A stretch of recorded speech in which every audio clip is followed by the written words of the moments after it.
Vamos a ser muy breves y pido al Señor de verdad, Señor, te pido de corazón que no me permitas hablar en lo humano ni en la carne, sino exactamente hasta donde tú me guíes, me dirijas por medio de tu Espíritu Santo. Amén. El voto, por favor. Ahí está. Gloria sea el nombre del Señor.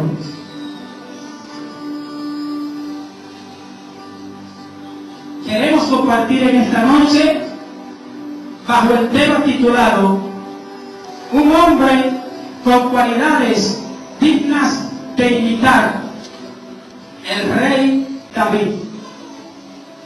Tipo de mensaje biográfico, objetivo, estudiar algunas cualidades de la vida del rey David, las cuales son dignas de ser imitadas con el propósito de aplicarlas a nuestra vida.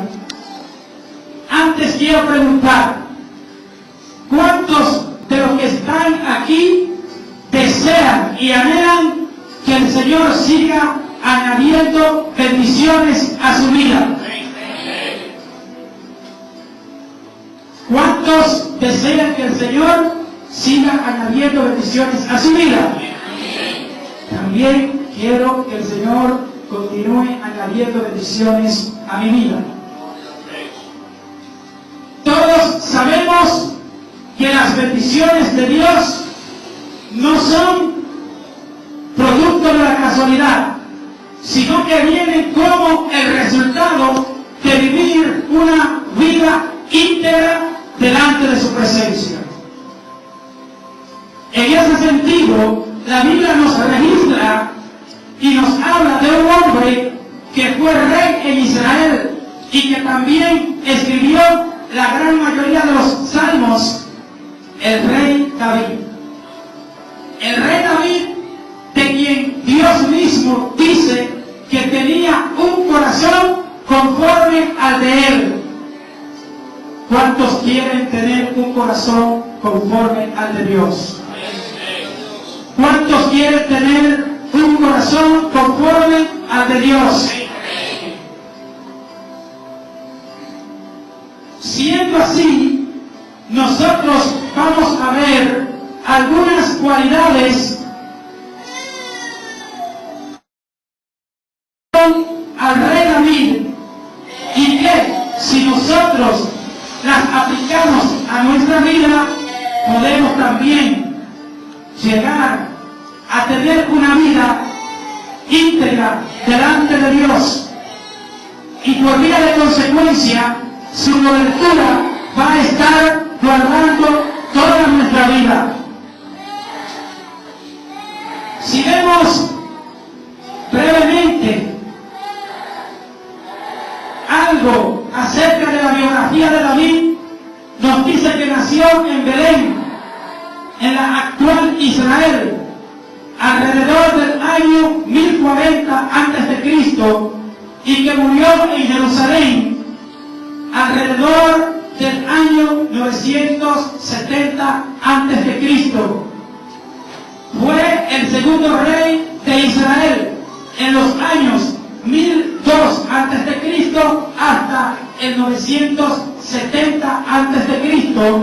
y figura central del Antiguo Testamento, octavo y último hijo de Jesé o Isaí, miembro de una de las principales familias de la tribu de Judá. El profeta Samuel lo ungió en secreto soberano de los hebreos cuando no era más que un muchacho que cuidaba los rebaños paternos en Belén. Siendo aún adolescente, su habilidad musical y la célebre victoria que obtuvo, según la tradición, sobre el gigante filisteo Goliat, le ganaron el favor del rey Saúl, monarca que había conseguido unificar en un solo estado los antiguos reinos de Judá e Israel, y con cuya hija Mical o Micol contrajo matrimonio. Es importante notar que Dios no solo tiene la intención de salvarnos, sino también perfeccionarnos continuamente mientras militamos en su camino. Como vemos en Filipenses capítulo 1, versículo 6. Estando convencido precisamente de esto, que el que comenzó en vosotros la buena obra, la perfeccionará hasta el día que Cristo Jesús termina la cita. Inmediatamente pasemos a desarrollar el tema en cuestión. 1. David reconoció la soberanía de Dios. Una cualidad en la vida de David era que reconocía la soberanía de Dios, es decir, el derecho exclusivo que tiene Dios para decidir lo que quiera decidir y para hacer lo que quiera hacer. El Salmo 135, versículo 6 dice: Dios hace lo que le place en el cielo y en la tierra. Si vemos Primera de Crónicas, capítulo 14, versículo 12, dice: Y comprendió David que el Señor lo había confirmado por rey sobre Israel y que su reino había sido exaltado en gran manera por amor a su pueblo Israel. Y en Primera de Crónicas, capítulo 29, versículo 14 dice: Pero ¿quién soy yo y quién es mi pueblo para que podamos ofrecer tan generosamente todo esto?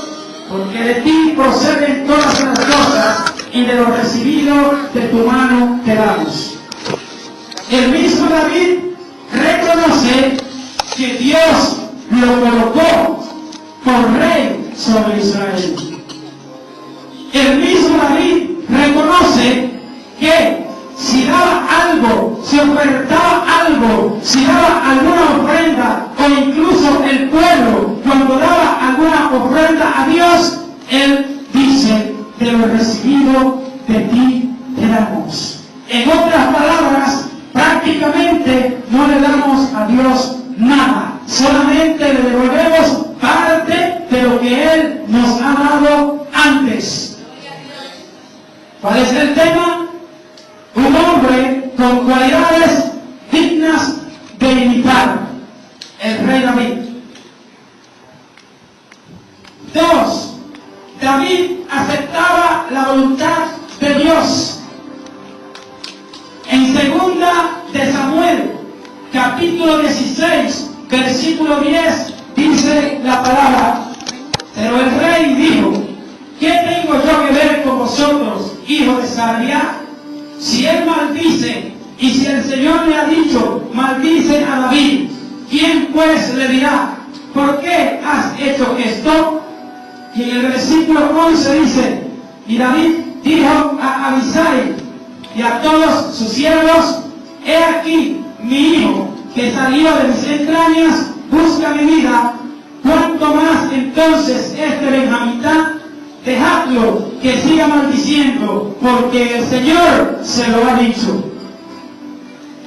¿Cuántos de nosotros hoy en día, estando nosotros en los caminos del Señor y viviendo una vida íntegra delante del Señor, cuando nos llega una dificultad, lo primero que comenzamos a decir y es a mencionar al diablo y al enemigo, y que el enemigo se levantó, y que el enemigo esto y lo otro? No nos detenemos a pensar ni siquiera por un segundo que tal vez es propósito de Dios lo que está aconteciendo en nuestras vidas, porque algo grande Él quiere hacer conmigo, pero antes de hacer eso, algo grande, tiene que prepararme.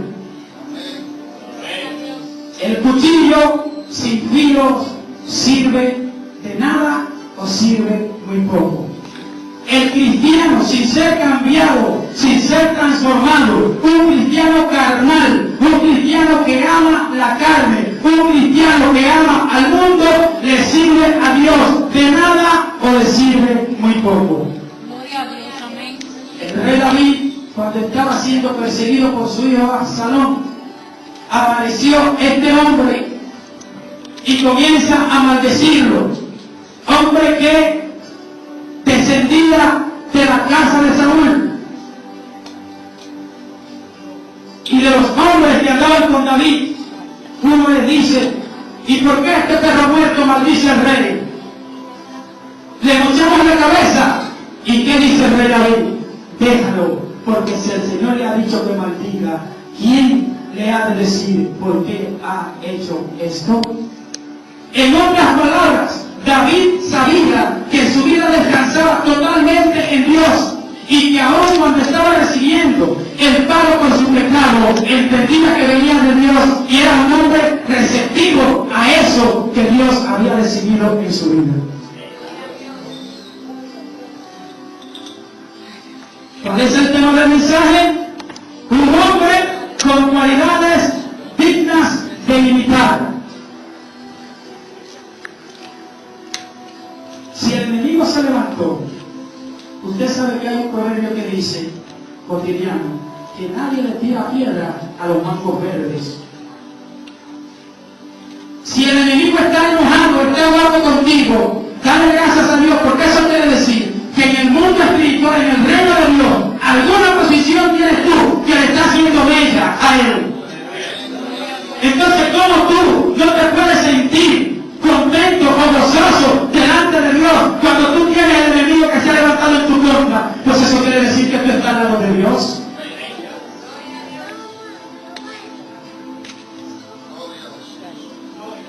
¿Cuál es el tema del mensaje? Un hombre con cualidades dignas de imitar. Tercero, David alababa a Dios constantemente. En el Salmo 34, versículos 1 y 2 dice la Biblia, y tiene por subtítulo la protección divina, Salmo de David, cuando mudó su semblante delante de Abimelech y él lo echó y se fue.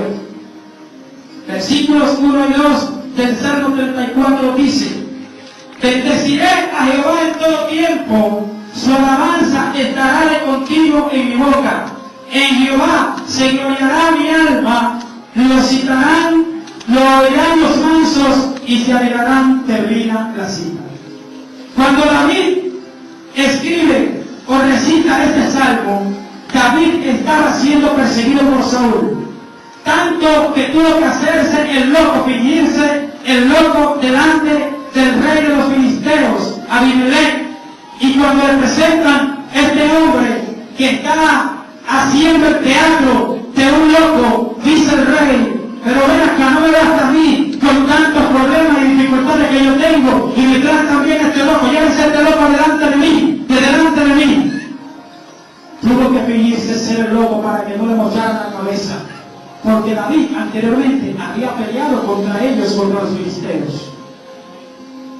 Y en medio de esas circunstancias, David dice: bendeciré a Jehová en todo tiempo, su alabanza estará de continuo en mi boca, lo oirán los mansos y se alegrarán.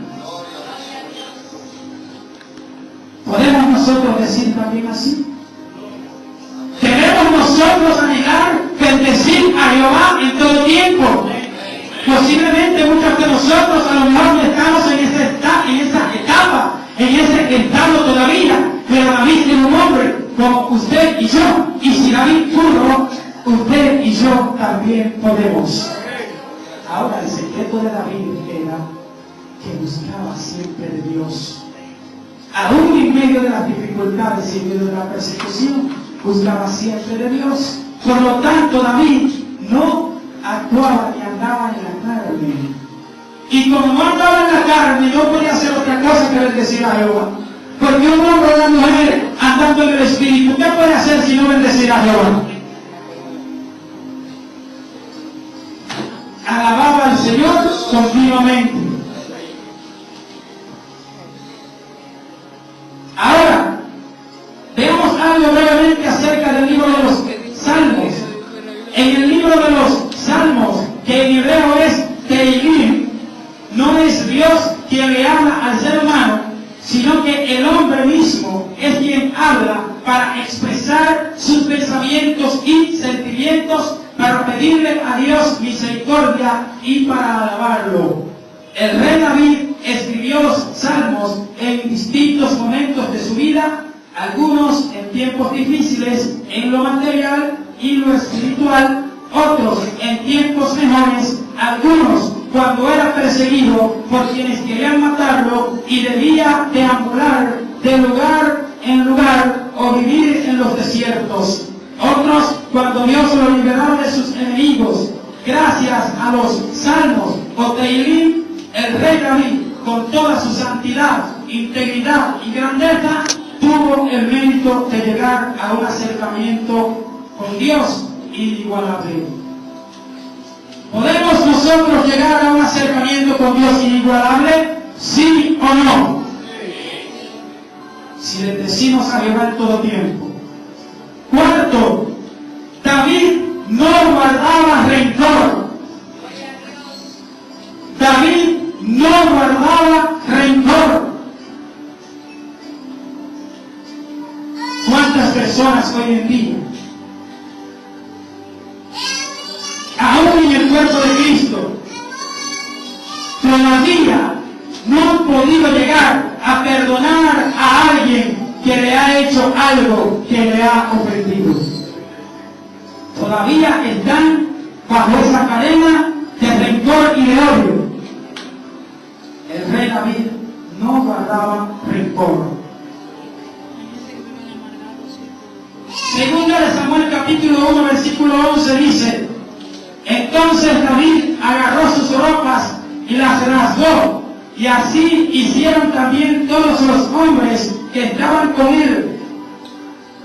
Y el versículo 12 dice: y se levantaron y lloraron y ayunaron hasta el atardecer por Saúl y por su hijo Jonatán, por el pueblo del Señor y por la casa de Israel, porque habían caído a espada. Óigame, David estaba siendo y había sido perseguido por Saúl sin ninguna razón ni motivo. Se supone que si David hubiese sido un hombre rencoroso, rencorista, se debió haber alegrado cuando le dieron la noticia de la muerte de Saúl. David, sin embargo, lo que hizo fue que se entristeció y entonó una elegía o un canto triste por la muerte de Saúl. ¿Cuántos de nosotros somos capaces hoy en día de perdonar a alguien que nos haya ofendido? ¿Cuántos de nosotros somos capaces de no guardar nada, sea lo que sea que nos hayan hecho? ¿Cuántos? ¿Cuántos? Amén. Los que todavía, a lo mejor, si hay algunos que no están en esa capacidad, que se lo pida a Dios y Dios le dirá. El rey David no guardaba rencor. ¿Cuál es el tema del mensaje?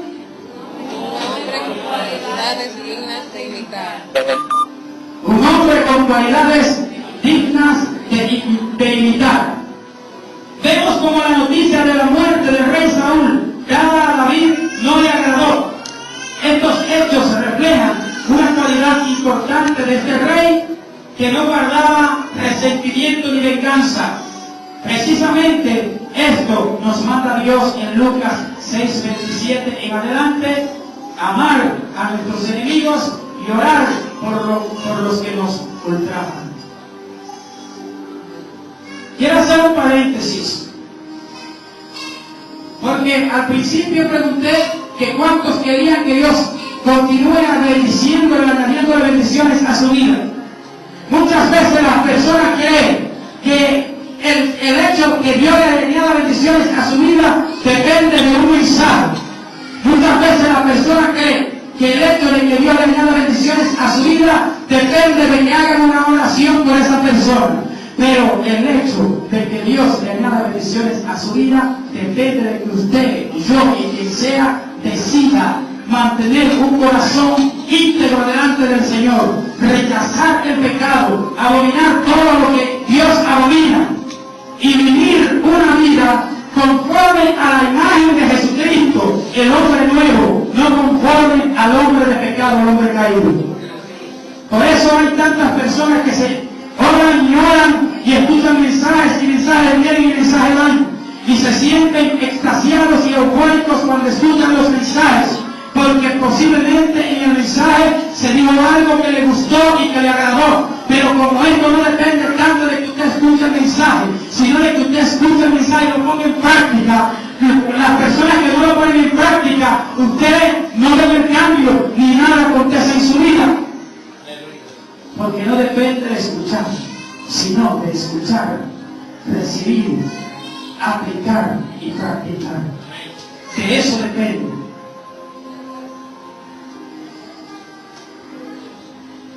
Quinto, David se arrepentía y humillaba cuando era necesario.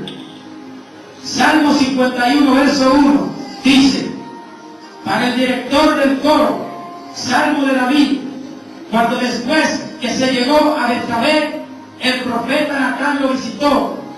Ten piedad de mí, oh Dios, conforme a tu misericordia, conforme a lo inmenso de tu compasión, borra mis transgresiones. Y los versículos 16 y 17 dicen, porque no te deleitas en sacrificio, de lo contrario yo lo ofrecería. No te agrada el holocausto. Los sacrificios de Dios son el espíritu contrito, al corazón contrito y humillado, oh Dios, no despreciarás. El punto no es que usted o yo cometa una falta. El punto es que cuando usted o yo cometamos una falta, sepamos reconocer que lo hemos hecho y vengamos delante de la presencia del Señor y confesemos nuestros pecados, nuestras faltas y nuestras culpas. Y Él es fiel y justo para perdonar esos pecados y limpiarnos de toda maldad. Primera de Juan, capítulo 1, versículo 9. Hágase una radiografía en esta noche. Si hay alguien a quien usted le ha ofendido, que usted sabe que usted le ha ofendido, y aprovecho la pausa para decirlo, si yo le he ofendido a alguien, si usted siente que yo le he ofendido, cargo de los santos como tal, no que yo predicando la palabra de Dios, usted se haya ofendido con Dios, entonces yo le pido perdón. Le pido perdón de corazón. El Evangelio es algo práctico. El Evangelio es algo para vivir. El Evangelio es algo para aplicarlo a la vida, que se vea. Es que si dice que amemos a nuestros enemigos, que lo amemos, que oremos por lo que nos persigue, que oremos a alguien que nos esté persiguiendo, que le oremos al Señor por esa persona. No es que lo sepamos, que la Biblia lo dice. Es que dice la Biblia en 1 de Juan capítulo 2, que si alguien dice que le conoce y no guarda sus mandamientos, el tal es mentiroso y la verdad no está en él. Y que si alguien dice que le conoce, debe andar como él anduvo. 1 de Juan capítulo 2. El Evangelio es algo práctico. David se humillaba y arrepentía cuando era necesario hacerlo. Sexto, David guardaba su palabra empeñada al tiempo que expresaba gratitud por algún favor recibido. Segunda de Samuel capítulo 10, versículo 2. Segunda de Samuel capítulo 10, versículo 2 dice, y David dijo, seré bondadoso con Hanún, hijo de Naas, tal como su padre fue bondadoso conmigo. Envió pues David a algunos de sus siervos para consolarlo por la muerte de su padre. Y segunda de Samuel capítulo 9, verso 1 dice, dijo David, ¿hay todavía alguno que haya quedado de la casa de Saúl para que yo demuestre bondad por amor a Jonatán? Ya Jonatán estaba muerto, ya Saúl estaba muerto. Si David hubiese sido un ingrato, David no honra el pacto que había hecho con Jonatán, y posiblemente nadie lo iba a saber, porque cuando hicieron el pacto estaban ellos dos solamente. Pero él recordaba como un hombre que expresaba gratitud por los favores recibidos y honraba su palabra. Él recordaba cuando Jonatán le daba aviso dónde andaba Saúl cuando estaba siendo perseguido por Saúl. Y ya Jonatán muerto, David dice: hay alguien aún de la casa de Saúl a quien yo pueda hacer un bien, misericordia, agradecerle por amor a Jonatán. ¿Cuántos de nosotros? Oiga bien, escuche, no desvíe la atención. ¿Cuántos de nosotros tenemos corazones agradecidos? ¿Cuántos de nosotros somos capaces de agradecerle a Dios lo que ha hecho por nosotros, que es lo más grande, ha sido enviar a su Hijo a morir en la cruz del Calvario para darle vida a usted y a mí? Usted le va a decir: yo estoy agradecido de Dios por eso. Pero hoy atienda lo siguiente: el Evangelio es práctico, no es asunto de palabras. Dios mostró su amor para con nosotros en que siendo aún pecadores, Cristo murió por nosotros. Entonces, el mostrar gratitud a Dios debe ser con la práctica, debe ser con los hechos, no solamente teorizando y con muchas palabrerías, con palabras huecas, con palabras vanas. Y no solamente a Dios, usted debe tener un corazón agradecido. Cuando alguien le hace un favor a usted, sea un hermano de la iglesia, sea una persona que no sea cristiana, usted no debe ser ingrato. Usted debe tener presente que a usted se le sirvió, que esa persona le hizo ese bien, le hizo ese favor. Y en cuanto dependa de usted, si usted tiene la oportunidad, usted muestre gratitud. No para decir que ya no le debe nada porque usted le pagó, no, sino aplicando la justicia de Dios. David mostraba gratitud y honraba su palabra. Y otro punto es que los cristianos también, los hijos de Dios, tenemos que acostumbrarnos es a cuando decimos algo, cumplirlo, o no, o en su defecto, no decir nada. Dice Santiago capítulo 5, versículo 12, es mejor no prometer que prometer y no cumplir.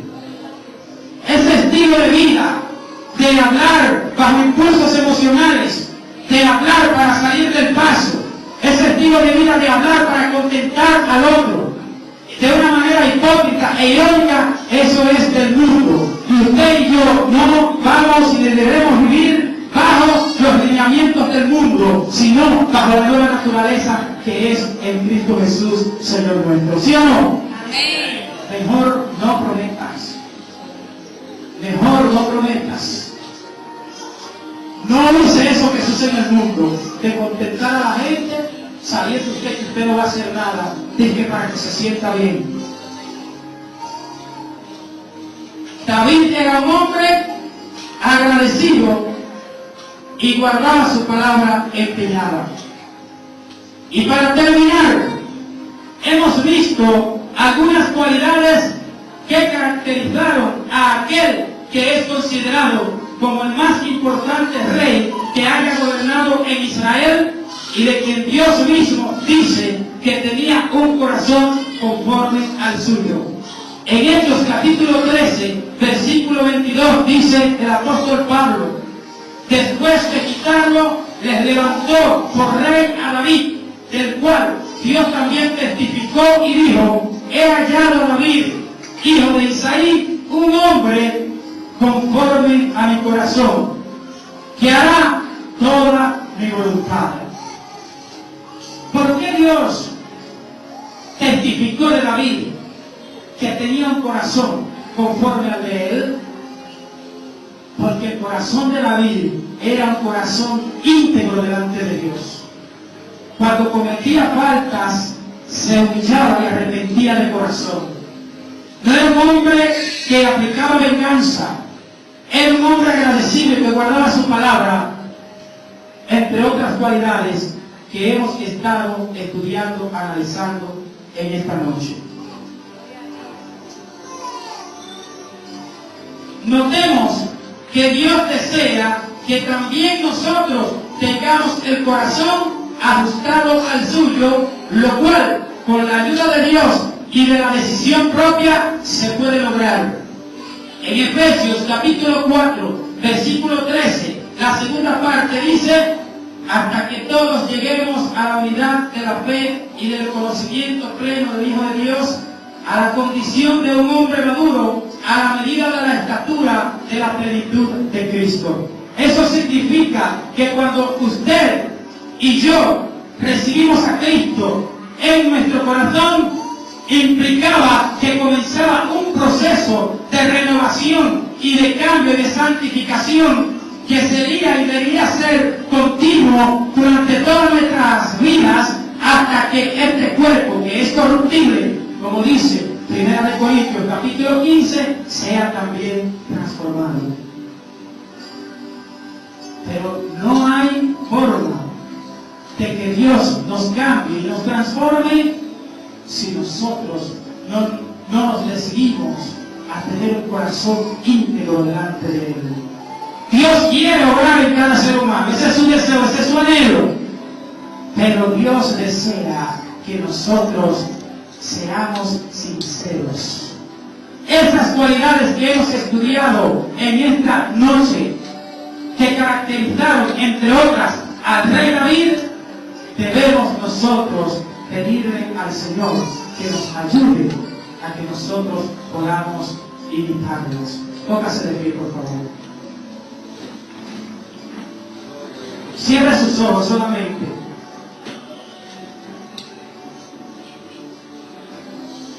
Quiero, por favor, la mayor comunión posible. Cierre sus ojos.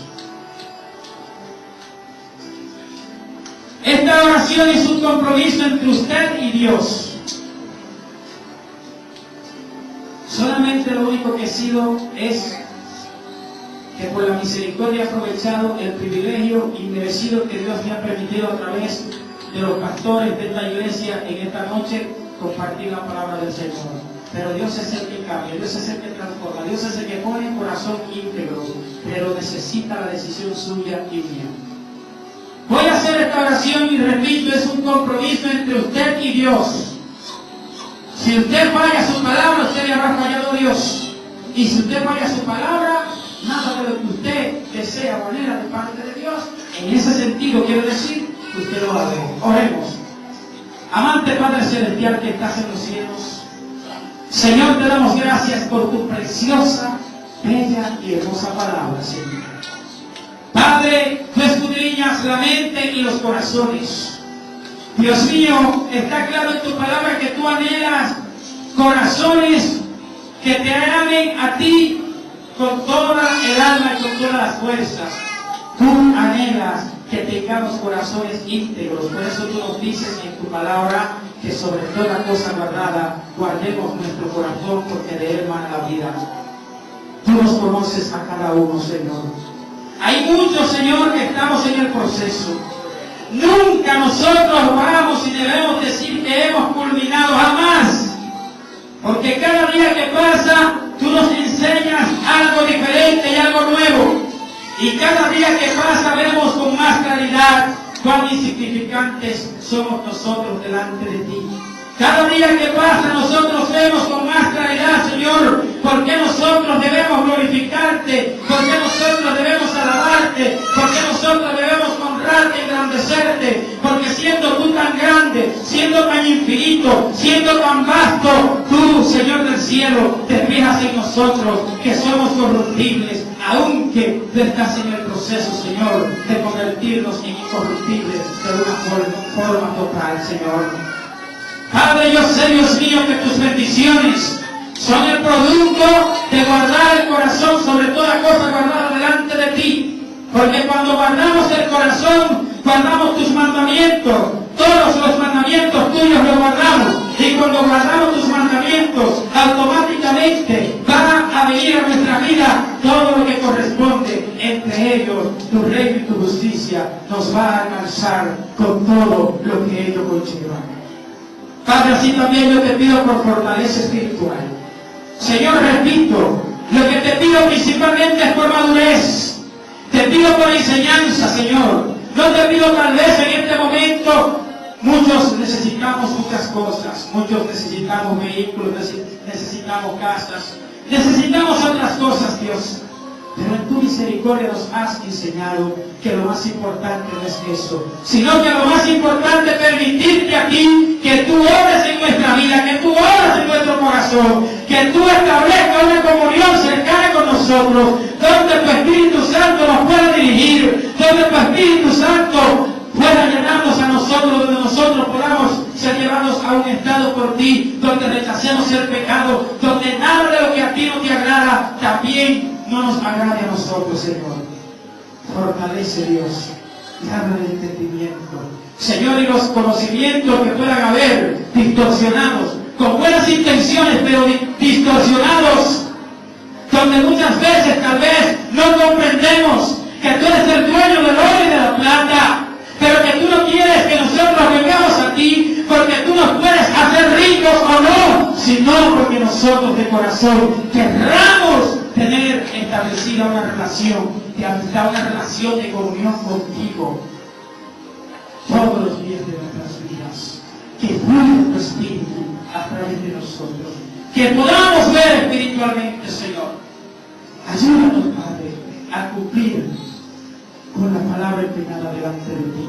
Danos fuerzas para silenciar, danos fuerzas para ayunar, danos fuerza para vigilar, pero no porque tengamos el propósito en el corazón de que algo podemos recibir de ti en el sentido de las añadiduras, sino porque para mantenernos firmes en tus caminos necesariamente tenemos que buscar de tu presencia, vestirnos de tus armaduras y fortalecernos en el poder de tu fuerza. Te damos gracias, Señor.